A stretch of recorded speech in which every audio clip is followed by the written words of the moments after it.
Spiritual realisation मतलब दो चीज़ जानना, स्वयं को पहचानना और भगवान को पहचानना।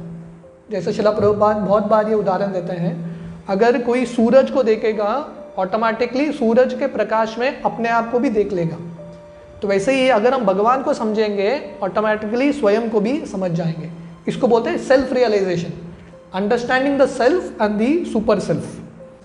हमको भगवान के बारे में जितना जान सकें उतना जानने का उत्साह होना चाहिए, उत्कंठा होना चाहिए।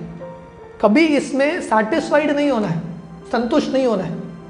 चाणक्य पंडित बोलते हैं 3 चीज़ से व्यक्ति हमेशा संतुष्ट होना चाहिए और 3 चीज़ से कभी संतुष्ट नहीं होना चाहिए। कौन से 3 चीज़ से संतुष्ट होना चाहिए? पहला, पार्टनर। अगर पति का पत्नी, पत्नी का पति, अपने ऑपोजिट पार्टनर से संतुष्ट रहो, है कि नहीं? Be satisfied with what ever partner you have got. दूसरा, जो खाना मिलता है उससे संतुष्ट रहो। और तीसरा, जो अर्थ है, धन आपको मिला है उससे संतुष्ट रहो, बी सेटिस्फाइड। और 3 चीज़ से कभी संतुष्ट नहीं होना है।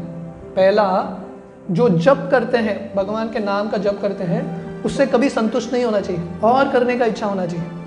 दूसरा, शास्त्र पढ़ना, जितना शास्त्र पढ़े हमको लगना चाहिए कमी है, मुझे और पढ़ना है, और जानना है भगवान के बारे में। और तीसरा, दान देना। दान देने से कभी संतुष्ट नहीं होना चाहिए, आज इतना दिया, कल इच्छा होना चाहिए मुझे और देना है।